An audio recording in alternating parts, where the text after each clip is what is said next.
اپنے دوستوں سے، اپنے قرابت داروں سے پہچانا جاتا ہے۔ اچھے استاد کی شاگردی میں رہ کر بندہ اچھی چیزیں سیکھتا ہے۔ اگر تربیت کرنے والا مخلص ہو، صاحب کردار ہو، تو اس کا ایک پرتو اس کے ساتھیوں کے اندر، شاگردوں میں دیکھا جا سکتا ہے۔ رسول اللہ صلی اللہ علیہ وسلم جو آخری نبی ہیں، آخری رسول ہیں، ان کے بعد کسی نبی اور رسول نے نہیں آنا۔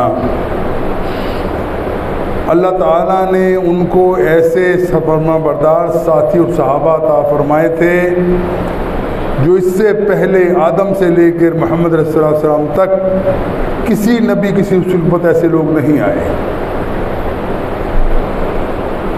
اور اسی کا تذکرہ اللہ سبحانہ تعالیٰ قرآن کے اندر فرماتے ہیں، محمد الرسول اللہ، محمد اللہ کے رسول ہیں، والذین معہ، وہ جو لوگ ان کے ساتھ ہیں، اشداء علی الکفار، یہ کافروں کے اوپر بہت سخت ہیں، ورحماء بینہم، اور آپس میں بہت شفیق ہیں، رحم کرنے والے ہیں، نرم دل ہیں، پیار کرنے والے ہیں، محبت کرنے والے ہیں۔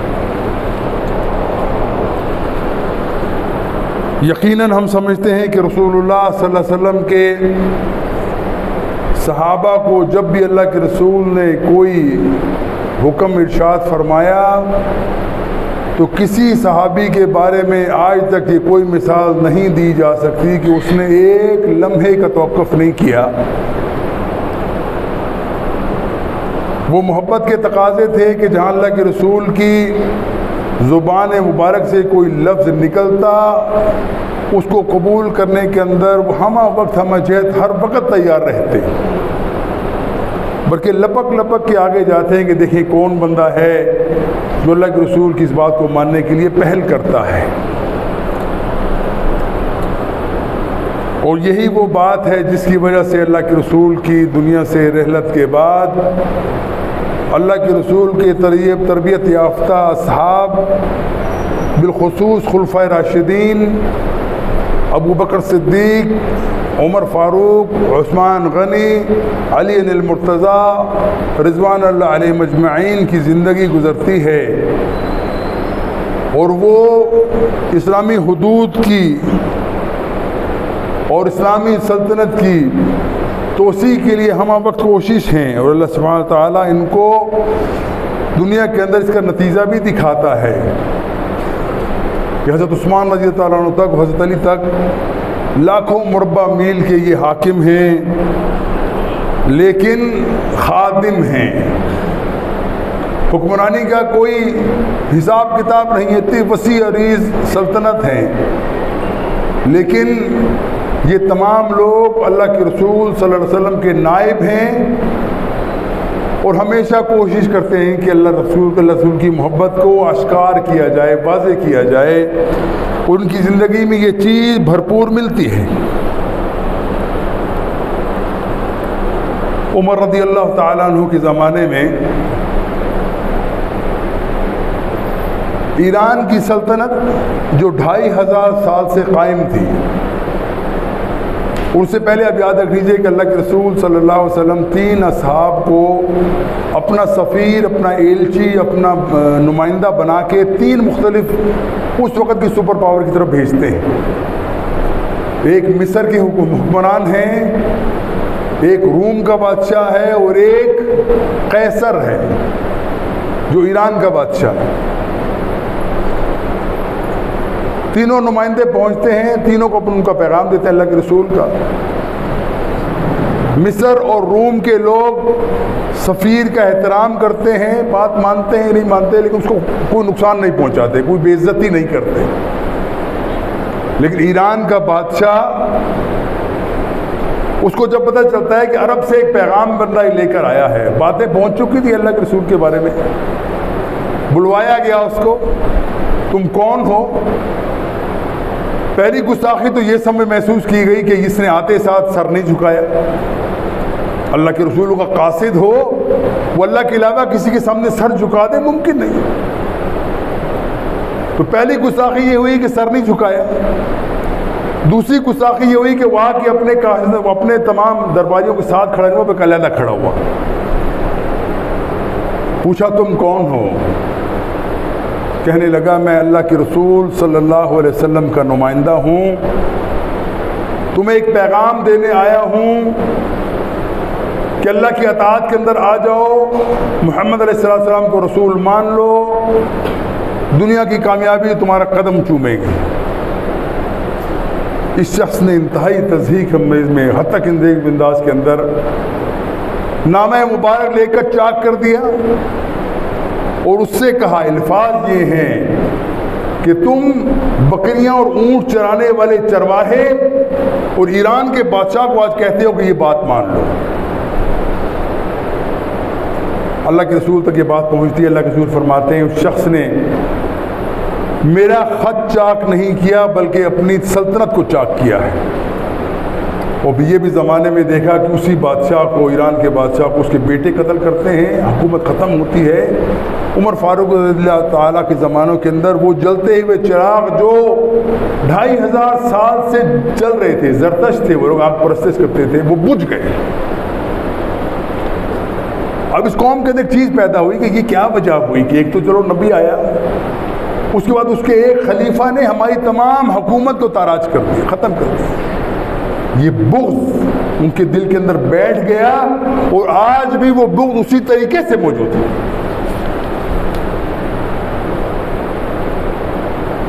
پاکستان کے ایک مایہ ناز عالم علامہ ابتسام الہی ظہیر،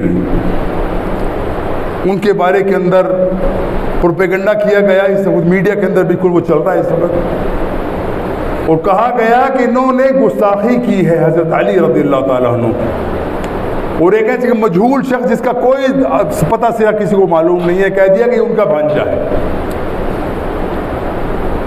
اور اس کے ساتھ ساتھ جو بندہ ساتھ بیٹھا تھا روافظ میں سے، شیعہ میں سے، اس نے حضرت عائشہ رضی اللہ تعالیٰ عنہ ہماری والدہ کے بارے کے اندر انتہائی نازیبہ زبان اختیار کی، اور یہ میڈیا کے اندر موجود ہے. اور کہا یہ گیا کہ یہ اہل حدیث جو ہیں یہ اہل بیت کے مخالفین میں سے ہیں، اہل بیت کو پسند نہیں کرتے. یاد رکھو، کان کھول کے سن لو، ہمارا عقیدہ جان لو. ہم سمجھتے ہیں کہ جو شخص کسی عام سے صحابی کے بارے کے اندر دل میں بغض رکھے، عناد رکھے، دل کے اندر کوئی پریشانی رکھے کہ یہ بندے صحیح نہیں تھے، وہ شخص ایمان سے خالی ہے. عام صحابی کے بارے میں کہاں وہ لوگ جو رسول اللہ صلی اللہ علیہ وسلم کے خانوادہ میں سے ہیں، علی ہیں، فاطمہ ہیں، حسن ہیں، حسین ہیں، ان کے بارے میں کوئی شخص اگر دل میں شائبہ بھی رکھتا ہے کہ ان کے بارے میں کوئی غلط بات ہے تو وہ شخص ایمان سے ہاتھ دھو بیٹھے گا. لیکن پروپیگنڈا کرنا کیا کوئی، اور پھر جھوٹ اتنا بولا جائے کہ لوگ جھوٹ کو سمجھنا شروع کر دیں. پہلے تو ہم مذمت کرتے ہیں کہ حکومت کے وہ لوگ، ایجنسیوں کے لوگ جو یک طرفہ کارروائی کرنے کی کوشش کر رہے ہیں، ان کو جاننا چاہیے کہ حقیقت کیا ہے. بات لمبی ہو جاتی ہے لیکن ہمیں آج کل دور کی تاریخ کو چھوڑ دیجئے، آج کل نئی باتوں کو دیکھ لیجئے. یہ 10-15 سال کا معاملہ دیکھ لیجئے کہ پاکستان کے ساتھ دشمنی کا جو رویہ انڈیا رکھتا رہا ہے، وہی اس سے بڑھ کے رویہ ہمارے ساتھ یہ لوگ ہمارے برابر کے پڑوسی ملک کرتے رہے. وجہ کیا ہے؟ پھیلائی گئی بات کہ اللہ کے رسول صلی اللہ علیہ وسلم کی رحلت کے بعد تمام لوگ مرتد ہو گئے سوائے 8-10 بندوں کے. ابھی کتنا بڑا الزام کس پہ آتا ہے؟ میں نے آپ کے سامنے شروع میں عرض کیا، ہر بندہ اپنے دوستوں سے پہچانا جاتا ہے، ہر بندہ وہ اپنے استاد سے پہچانا جاتا ہے کہ اس کا استاد کیسا تھا، اس کی کیا اس کو بیٹے اس کے وہ شاگرد میں نظر آتا ہے. اگر یہ بات آپ کہیں گے تو یہ بات ڈائریکٹ اللہ کے رسول صلی اللہ علیہ وسلم کے اوپر آتی ہے کہ اللہ کے رسول نے محنت شاقہ 23 سال کی محنت کی، اور رحلت کے فوراً بعد اللہ کے رسول کی آنکھیں بند ہونے کے فوراً بعد سوائے چند لوگوں کے سب مرتد ہو گئے. یہ بات میں اپنی طرف سے کہوں، مجھے پکڑ لو، اگر ان کی کتابوں میں یہ لکھا ہو تو تمہیں چاہیے کہ سوچو کہ تم کیا کرو. حسبنا اللہ ونعم الوکیل. یہ بھی یاد رکھ لیجئے، ہم صرف توجہ یہ صرف دلوانا چاہتے ہیں کہ ہمارا عقیدہ کیا ہے. وہ یہ کتنا بڑا پروپیگنڈا بنایا گیا ہے کہ مسلمانوں کے اندر اختلاف تھا، شدید قسم کی نفرتیں تھیں، قتل و غارت کا بازار گرم تھا۔ سیاسی میدان میں یقین ہوتا ہے معاملہ، لیکن دینی لحاظ سے کوئی اگر کہے کہ ایسا معاملہ تھا تو یہ بہت بڑا بہتان ہے۔ سب سے پہلے یہ دیکھ لیجئے کہ رسول اکرم صلی اللہ علیہ وسلم کے قریب ترین دوستوں میں دوست تو تھے ہی تھے، ان کے خلفاء تو تھے ہی تھے، ان کے علاوہ اور کون سی رشتہ داریاں ان کے ساتھ تھیں؟ عائشہ بنت ابی بکر رضی اللہ تعالی عنہا اللہ کے رسول کی زوجہ محترمہ ہیں، امہات المسلمین میں سے ہیں۔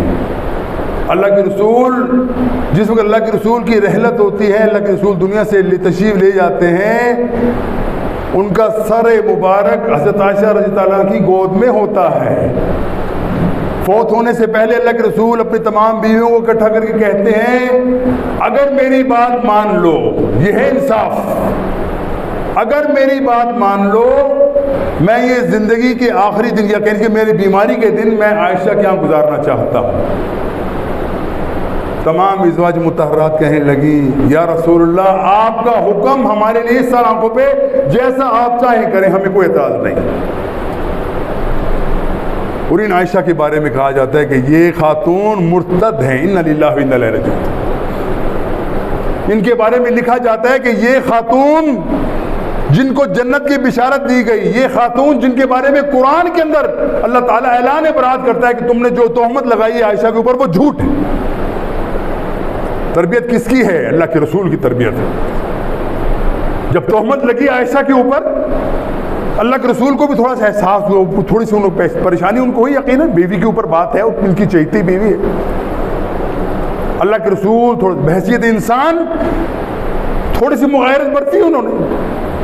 جب قرآن کی طرف سے، قرآن کے اندر اللہ تعالیٰ نے فرما دیا کہ عائشہ تم بری و ذمہ ہو، تمہارا کوئی گناہ نہیں ہے، یہ سب جھوٹ ہے، عائشہ رضی اللہ عنہ اللہ کے رسول کے پاس آتی ہیں، کہتی ہیں یا رسول اللہ آپ میرے خامد ہیں، میرے آقا ہیں، لیکن جب تک اللہ تعالیٰ کی طرف سے اعلان برات نہیں ہوا آپ کے دل کے اندر بھی کوئی چیز تھی، لہذا میں اللہ کا شکر ادا کرتی ہوں، آپ کو شکر ادا نہیں کرتی میں۔ یہ ہے وہ ایمانی طاقت۔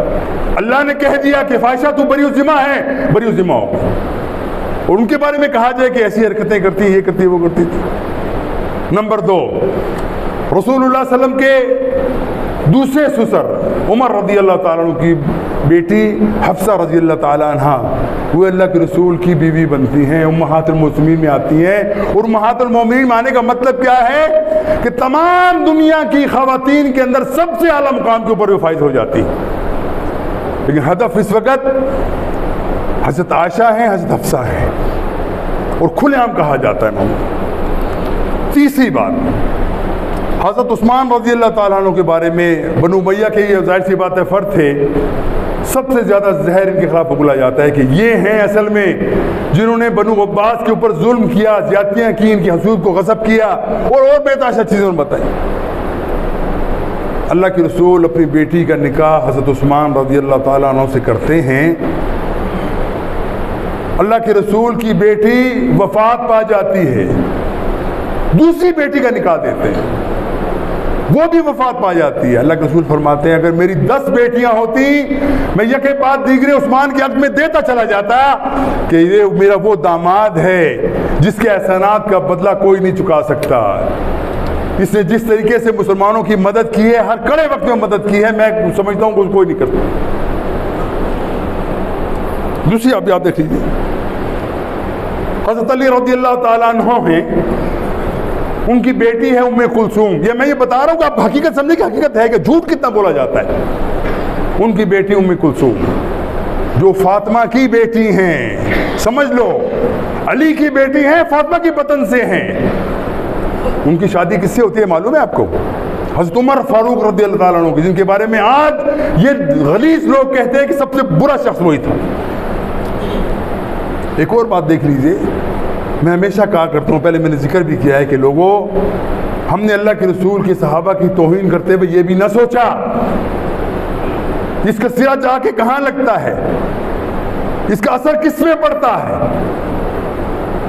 یاد رکھ لیجئے رسول اکرم صلی اللہ علیہ وسلم کی زندگی کے بعد آپ دیکھتے ہیں جو ہمارے خلفاء راشدین کا معاملہ نکلتا ہے، ابو بکر صدیق رضی اللہ عنہ کو خلافت کا زمانہ تقریباً 2-2.5 سال، حضرت عمر کا زمانہ 10 سال، حضرت عثمان کا زمانہ تقریباً 10 سال بنتا ہے، وہ بھی 13 سال بنتا ہے، تمام ملا کے کم و بیش تقریباً 30 سال تک خلفاء راشدین ہے۔ حضرت علی کو بھی ملا لیجیے اس کے اندر۔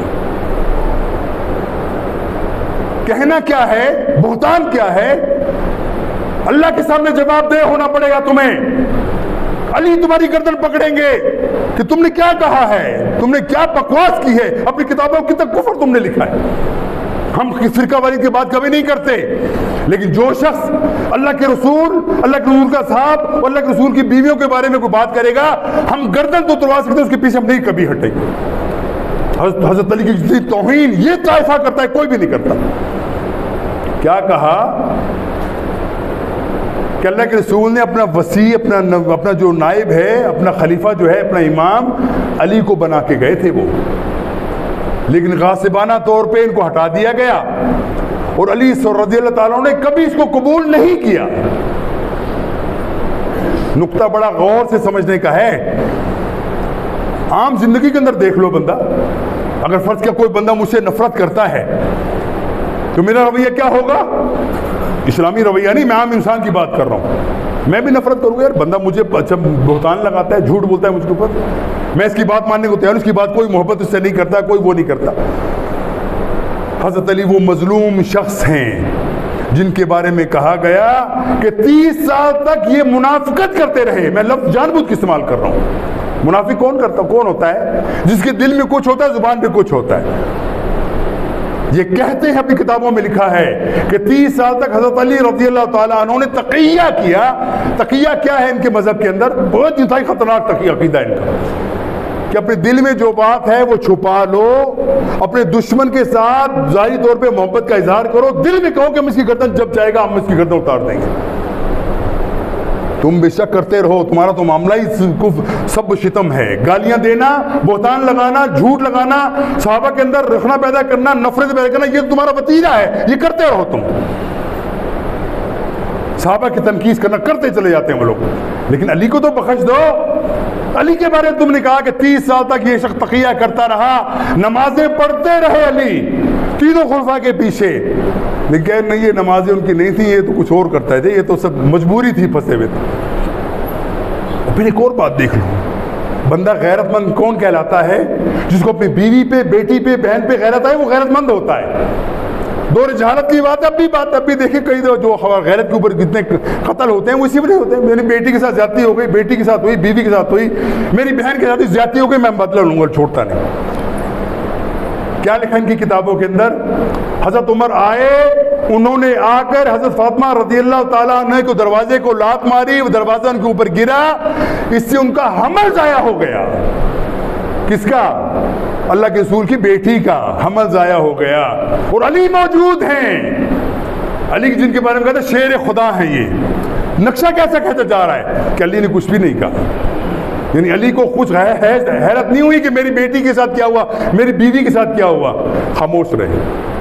تصور کر سکتے ہیں کوئی بندہ صحابہ کے بارے میں ایسی بات کرنے کی؟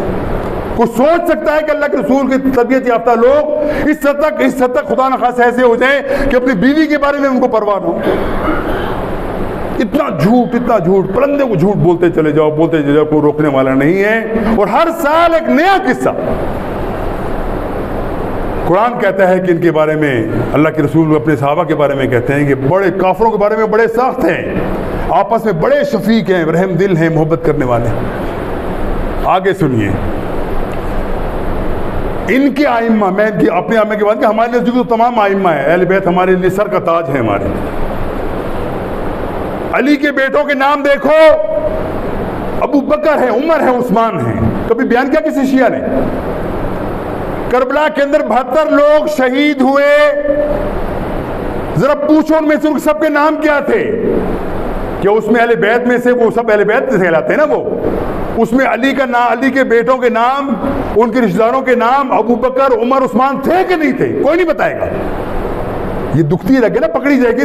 دیکھو یار، اگر وہ دشمن تھے، اتنا معاملہ تھا، تو ان کے نام، ان خلفائے راشدین کے نام کو کیوں رکھے جو غاصب تھے؟ نہیں بتائیں گے کبھی۔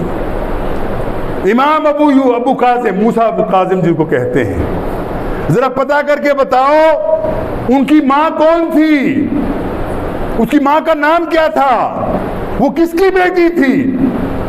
تحقیق کرو گے، ہماری کتابوں کو چھوڑ دو، اپنی کتابیں تم نکال کے دیکھو، پتہ چلے گا کہ وہ ابو بکر صدیق کی اولاد تھی، ان کی پوتی تھی وہ. اور تمہاری ماں جو ہے اس کے بارے میں تم کہتے ہو کہ غلط ہے، اس کا تو حساب کر لو. تو میں کہنا چاہ رہا ہوں کہ اصل میں اتنا پروپیگنڈا ہے. اور یاد رکھ لیجئے، آج اگر کسی کے اوپر مصیبت آتی ہے دفاع صحابہ کے درمیان، تو سمجھ لو اس شخص کے اندر ایمان موجود ہے، وہ ایمان کی بات کرے گا تو مصیبت آئے گی اس کے اوپر. ابتسام الہی ظہیر کے اوپر آج تانے لگائے جاتے ہیں، اس بندے خبیث نے کہا کسی گردن میں اتار دوں گا، یہ عمدن قتل کا اس نے دعویٰ کر لیا. مگر تمام لوگ خاموش ہیں. میڈیا کس کے اوپر ہے اصل میں؟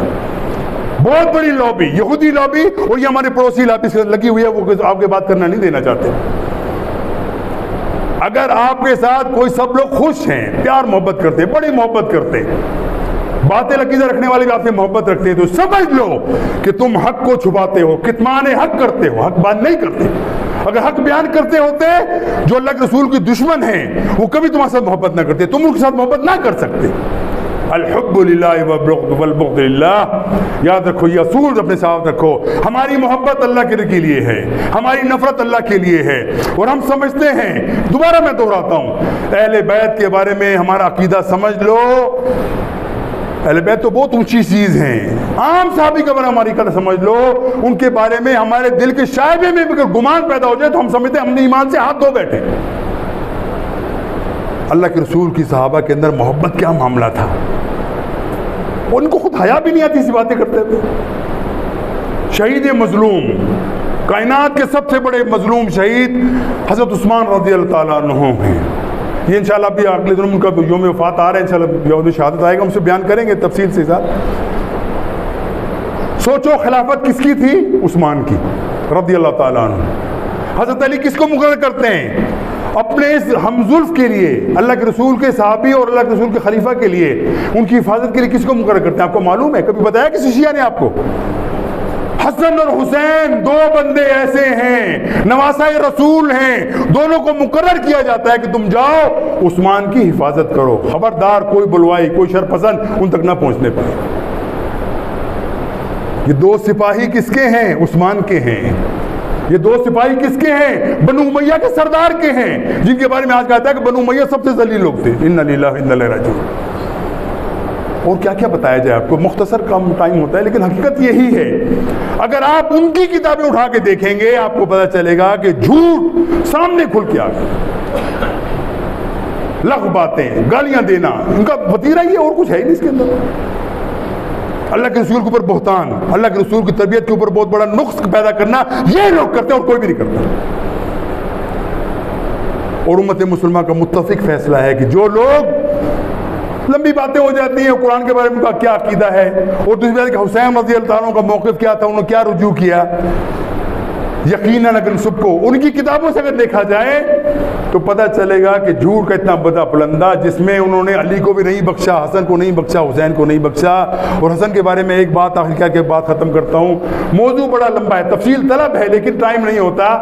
میں صرف اشارات کرنا چاہتا ہوں کہ مسلمانوں اپنے عقیدوں کو سمجھ لو، اپنے صحابہ کی سیرت کو سمجھنے کی کوشش کرو، اللہ کے رسول کی سیرت کو سمجھنے کی کوشش کرو، پھر تمہیں پتہ چلے گا کہ اللہ کے رسول کی تربیت کا انداز کیا تھا. اللہ کے رسول فرماتے ہیں یہ میرا بیٹا، یہ میرا لخت جگر، یہ میرا وہ بیٹا جب میں سجدے میں جاتا ہوں، حسین یا حسن میں سے کوئی اگر میرے کندھے پہ چڑھ جاتا ہے میں درز اپنا سجدہ اپنا طویل کر دیتا ہوں کہ میرے بیٹوں کو تکلیف نہ ہو. ان کو گود میں لے کے جاتے ہیں، یہ میرے بیٹے ہیں، یہ جنت کے سردار ہیں دونوں. فرمایا حسن میرا ایسا بیٹا ہے جس کی وجہ سے امت مسلمہ کے دو بڑے گروہ آپس میں شیر و شکر ہو جائیں گے، محبتیں پیدا ہو جائیں گی. اور یہ انہوں نے بتا دیا. اور یہ ٹائم 2-4 سال کا معاملہ نہیں ہے، یہ معاملہ کہ 2-4 سال 20 سال تک امیر معاویہ رضی اللہ تعالیٰ عنہ کی خلافت رہتی ہے. حسن رضی اللہ تعالیٰ عنہ کو وظیفہ مقرر کیا جاتا ہے، وہ امن و امان کی زندگی گزارتے ہیں.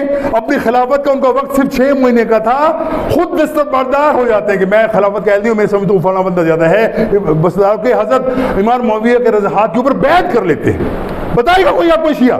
نہیں بتائے گا، ماں مر جائے گی ان کی۔ بھائیو یہ اصل میں پروپیگنڈا اتنا، سب سے بڑا گناہ ہمارا کیا ہے؟ ہم اپنے عقیدے کے بارے میں نہیں جانتے، ہم صحابہ کی عظمت کے بارے میں نہیں جانتے، ہم اللہ کے رسول کی تربیت کے بارے میں نہیں جانتے، ٹائم نہیں ہے ہمارے پاس۔ اور ان کا بچہ چھوٹا بچہ پیدا ہوتے ساتھ جیسے بولنا شروع کرتا ہے، سب سے پہلے سکھایا جاتا ہے کہ دنیا کے اندر سب سے غلط لوگ جو ہے وہ عمر تھے، عثمان تھے اور علی تھے، یہ لوگ تھے، اور تمام بنو امیہ تو ساتھ غلط تھے۔ اے لوگوں، قیامت والے دن تم سے پوچھ ہوگی کہ اللہ کے رسول کی ناموس کے خلاف باتیں کسی جاتی رہیں، تم خاموش رہے۔ اے لوگوں، پوچھ ہوگی صحابہ کے بارے میں، ان کو برا بھلا کہا جاتا ہے، تم خاموش رہے۔ جان تو لو کیا وجہ ہے تمہارے دل کے اندر ہمیت، تو ہم یہ نہیں کہتے ہوگا کرتے اتارو، ہمیں پتہ ہے قتل و غارت کا کوئی نتیجہ نہیں ہے، یہ فتنہ شیطان کا پھیلایا ہوا ہے، 14 سال سے پھیلا ہے، کبھی ختم نہیں ہوگا، ہمیں اس کے ساتھ ہی جینا ہے۔ لیکن زبانیں بند کرنے کی اجازت، ہم زبانیں کھولنے کی اجازت ان کو نہیں دے سکتے کس صورت میں۔ کہتے ہیں نا کہ آزادی ہے، اسلامک مسلمانوں کی رواداری ہے، محبت۔ دن کے اندر وہ اذانیں دیتے ہیں، 3 اذانیں دیتے ہیں، تینوں اذانوں کو تو ہمارے سینے پہ چھریاں چلتی ہیں۔ کیوں؟ اذان میں کہا جاتا ہے کہ علی وسیع اللہ خلیفۃ بلا فصل۔ اعلان کیا جاتا ہے کہ ہم تمہارے تینوں خلیفوں کو نہیں مانتے، نہ ابوبکر کو مانتے، نہ عمر کو مانتے، نہ عثمان کو مانتے ہیں، علی کو کہتے ہیں کہ وہ خلیفہ بلا فصل۔ اس سے بڑی اور گالی کیا ہوگی؟ امت مسلمہ کو جوڑنے والوں، اتحاد مسلمین کی بات کرنے والوں، میرے باپ کے خلاف بات کرو، میری ماں کے خلاف بات کرو، میں تمہاری گردن پکڑ لوں۔ صحابہ اتنے بیکار ہو گئے، ان کو کوئی پکڑنے والا نہیں ہے، کوئی بات کرنے والا نہیں ہے، کوئی ان کا دفاع کرنے والا نہیں ہے، ان کی خلافت کا انکار اعلاناً تم کرو، ہم پھر خاموش رہیں۔ ہم نہیں چاہتے ایسی باتیں کرنے، لیکن مجبور کیا جائے، کیا کیا جائے؟ جب مجبور ہوتے ہیں تو حق بات بیان کرنے کا ہمیں حق پہنچتا ہے۔ میں اگر بیان کر دوں سامان چیزیں، آگ لگ جائے لوگوں کے اندر، تم بیٹھ نہ سکو جو حرکتیں انہوں نے کی ہیں، جو کتابوں میں انہوں نے لکھا ہے ہمارے صحابہ کے بارے میں۔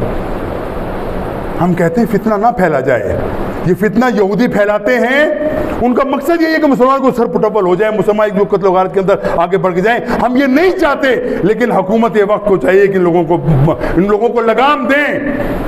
تمہارے سیکورٹی فورس کے قاتل یہی لوگ ہیں، جاؤ دیکھو اسلحہ کہاں سے آیا، گلبوشن کہاں سے آیا، اور چیزیں کیا کیا بتاؤں تمہیں، اور یہ سب ان کو پتا ہے، کوئی سی چھوٹی ڈوبی بات نہیں ہے۔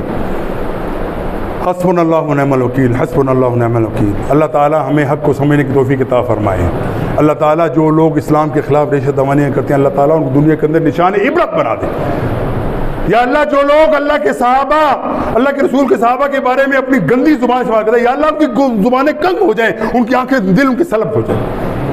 حسبنا اللہ و نعم الوکیل، وآخر دعوانا الحمدللہ رب العالمین۔